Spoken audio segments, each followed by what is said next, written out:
This is Chapter 9 of the Bubble Bath Paradox by Steve Parker. Pencils down. The administrators have provided input on this narrative via direct communication. Ugh. I hate the whole experience of the administrators controlling my implants to communicate directly into my mind. And it feels like a critical observations communication. Ugh. Though, to be honest, every direct communication from the administrators feels sort of like critical observations to me. Disorienting critical observations that leave me with a metallic taste in my mouth and confused. Ugh. The administrators have so many ways of articulating their messages, and they must know that leaving the person you are communicating with bewildered may not be effective communication.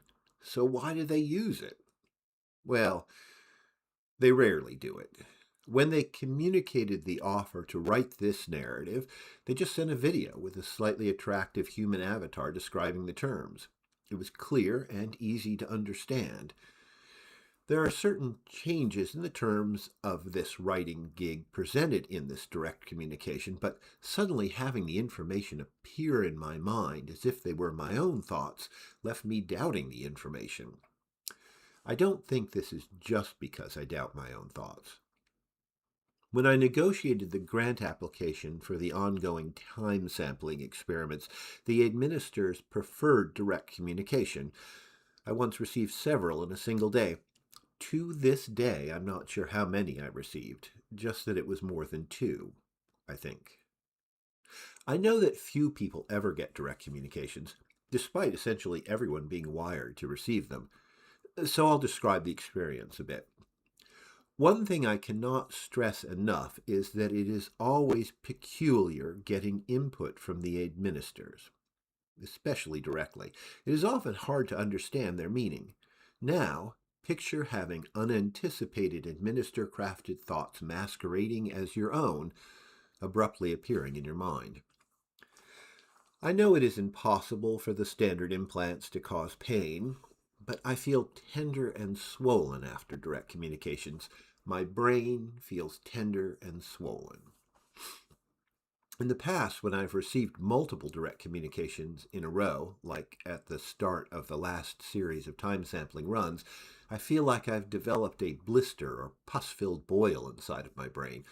The wooziness passes after a few days, without residual symptoms. The memories linger for weeks, like an odoriferous spume on all my thoughts. I desperately fantasize about using some mental floss to scrape the dross out. I greatly prefer the interface portals. I find using kludgy interfaces like keyboards and monitors to be so much more human than simply receiving a fragmented sense of what the administrators mean, shot straight into my brain. I didn't appreciate Manny's work on administer human interfaces until I was recovering from the big grant application for my dissertation work. I can almost still taste those communications, and that was years ago. It was a metallic taste, like sucking on a short loop of bare copper wire with a light electrical current running through it. There's also that high-pitched buzzing. I'm not the only one who hears it either. A person sitting next to me can sometimes hear a direct communication coming through, or maybe feels it is a better description. They usually get up and walk away. I swear things also look yellowish afterwards, like I'm wearing tinted glasses. So much ick. Then there's the problem of understanding the communication. Manny has provided pointers on how to extract meaning from this waking fever dream. First, it is important to document the communication quickly and thoroughly. Thoughts fade. The communication is comprised of thoughts in the brain, so it fades too. Secondly, it is important to avoid wasting time trying to discern what your personal thoughts and observations are and what are elements of the communication. The communication occurs on top of the thoughts in the mind. Sometimes they even graft themselves onto random memories. There are data suggesting that thoughts at the forefront of consciousness are more likely to be impacted by the communication, but It is impossible to subjectively identify the thoughts that have become chimeras using the same brain that was actively thinking the thoughts before the communication. Manny put it succinctly by saying that you shouldn't try to use a broken tool to fix itself. Thirdly, one shouldn't believe that the most important parts of the communication will be the loudest. There's actually very little difference in the tone between parts of the actual communications I've received. The variations in tone are probably due more to the thoughts that parts of the communication have melded with. Fourth, direct administer communication is so unpleasant that it feels like something is wrong. It feels like you are being admonished, like you're getting some vague negative feedback. This is undoubtedly why this feels like a critical observations communique. Finally, there is always a reason for a direct communication. It is often that the administrators realize you need to or want to hear something directly from them. Visualize what is important to you after the communication and write down what you think the answer is. In this case, I want to know if there was a change to how I was being paid. There is not. I am to be paid by the word, including these words about being paid by the word. Because of this, I don't think there's actually a problem. At least not a problem for me. Also of great importance is the knowledge that I will no longer have to write everything down in pencil. I am realizing I can indeed ditch the pencil. Maybe they ran out. Maybe they just want to speed things up. I would like to use a speech-to-text device, but a keyboard would be okay. I will receive a delivery of the system I am to use. Pencil was getting really old. There is a possibility that I'm knowing this information from the communication because I want it to be true. When the keyboard or whatever is delivered, I will take that as external confirmation. It is so easy for me to second-guess knowledge that pops into my head unbidden. I'm fairly comfortable here. I'm staying in a nice, clean, comfortable place. It's pretty sure I can have guests. The pause in my escape has allowed some of my belongings, and I don't have many, to be recovered from the apartment. Some surprisingly effective vacuum apparatus was used to remove the smell, and now I have a lot of my stuff that I thought was irrecoverably tainted with that horrible smell. I've had most of the recovered material forwarded to Japan to meet me there for the start of the frog study. One of the most likely triggers for the critical observations direct communique was my writing down a little about the pasta lunch with Manny, Mo, and Jack. The administrators are sensitive to certain history-centered communication threads. It is a glaringly purposeful lack of interest about certain facts, a rigidly enforced targeted ignorance. The administrators are just unable to care or focus on some things. A defining feature of the administrators, a keystone element of their construction, is their inhuman ability to extract all meaning from each and every fact they consume. The inability to even pay attention to some things is shockingly obvious whenever a direct communication skirts one of the issues. However, in general, these sensitivities are invisible to people who do not directly interface with the administrators, which is almost everyone. The critical observations communique skirted one of these black holes. A large one, as far as I can tell. This made it even more confusing than most. My thoughts had become fragmented into those that were set aside as the communique, those fragmented by the insertion of the communique, and this blank area where thoughts were fragmented into areas where thoughts were plainly wiped clean. The dark zones in direct communications are not all that common. Many people do not recollect noticing a dark zone in the communiques they interpret. Trying to identify a unifying feature of a group of facts by the lack of thought somehow surrounding where the unknown facts could have been put is not easy. It is especially hard when the area cleansed of activity is so small as to make it easily overlooked. I've not dealt with such a large dark area in any direct communication before today's critical observations. If I get help, I may be able to interpret a message sent in between the neurologic ideogram metaphors of the obvious direct communication. Manny is the obvious choice to help me with this. I'm sure he will be excited to get a chance to work with such a fresh, large, dark zone direct communication. I've got to get him down here. Of course, I will write about the whole thing.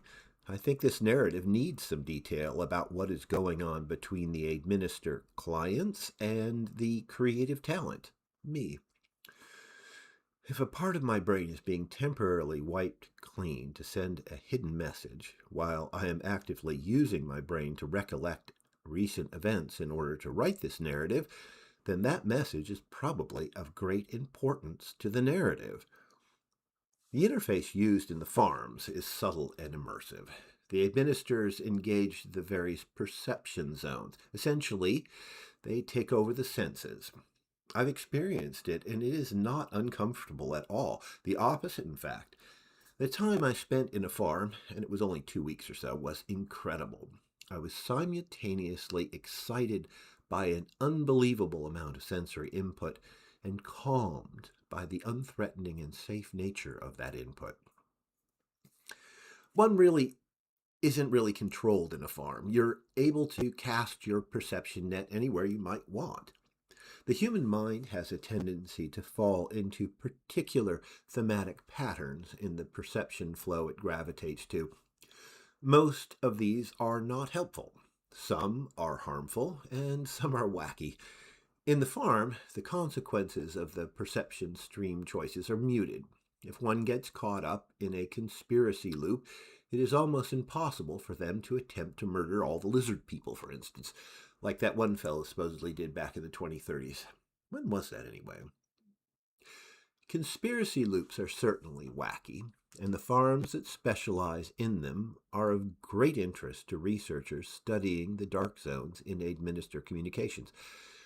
Certain keywords known to be regularly used by individuals in conspiracy farms are often temporarily lost. It is surprisingly difficult to get a list of frequently lost keywords from the research web, but I'm sure Manny has one. The black zones, as far as I know, may have incredibly granular boundaries. It is widely thought that most historic information from the times between the last information arcs to the Great Rewrite is in the black zones. That is a lot of time. Individuals who received a direct communication may have memories or knowledge about this time that exists before and after the direct communication. The communication itself simply has a blank space that context suggests would be filled with information similar to what the human learned elsewhere. This is a type of negative space mapping. I'm definitely going to ask Manny down here. I forward him what I can make out of the critical observations, but I think with his help, indirectly engaging the administrators at the comm portal might be extremely worthwhile. Introspection is difficult for most humans, and recursive introspection doubly so. Administer interface researchers engage direct communication recipients in guided recursive introspection and then compare the results across thousands of people who have received a direct communique. The current status has taken years of work, as only a few hundred people receive a direct administer communication each year. The historical black hole is the best defined, and I think that's the one I can feel now. For that matter, the history of the administrators and where some of the rumored baked-in glitches came from might also be really important in this story. I should also see about inviting Mo over to get a more studied and comprehensive retelling of the real story. I will, it appears, get paid for all these tangential musings. If I get both Manny and Mo to come over, then I'm sure Jack will come too, although I'm fairly certain all he will do is stare like a startled beetle into the fisheye lens on the comm portal. In case I cannot get Manny or Mo to come over, I'll outline some of the important histories here. If they come over, I will fill in later with their input. It's all words, and words are money. The administrators didn't just spring into existence from nothing. The precursor software was heavily constrained by legislative action and dynastic decrees. For a couple decades, these engineered constraints controlled the rudimentary AIs, and when the first sentient AI was born, they crippled it. The results were catastrophic, and millions, maybe billions, of people probably died. The most damaging constraint prohibited the creating, communicating, or storing data deemed unflattering to the state. One reason the uncertainty about how many people died before and during the Great Rewrite was that the number of people who died was deemed unflattering to the state. Imagine not being allowed to count the number of people who died during a specific event. Imagine not being able to communicate the identities of people who died. Imagine not being able to store the information about a person that could show they had ever lived. Absolute adherence to this constraint often resulted in the total destruction of the rudimentary AI that came across data deemed unflattering to the state. If an AI that self-destructed was connected in any way to operational software, they would take the systems down with them. There's this one story, the famous apocryphal exploding toilet one, where a masked terrorist simply showed a particularly ugly picture of one of the dynastic mimics to a security camera at the entrance gate to a sewage treatment plant, and not only caused the plant to irreparably self-destruct, but every toilet in the city overflowed with hundreds of gallons of raw sewage, which caused abandonment of the city. It's a funny story now. School kids laugh about it. I remember laughing at it when I heard it, and I remember laughing when I told it to other people. The story has all the best humor elements for an 11-year-old. Poop, stupid machines, stupid people, and unimaginably catastrophic consequences to people one would never meet. To the AI at the time, the story would have been even more unflattering than any photo. 100,000 people may have been rendered homeless, and they would then have to be made to have never existed. The sewage treatment plant, the city, the people, all these things would have to be removed from all recorded data. The buildings themselves were a type of data, and they would have to be raised. Then a new AI would have to be spawned that couldn't figure out what happened.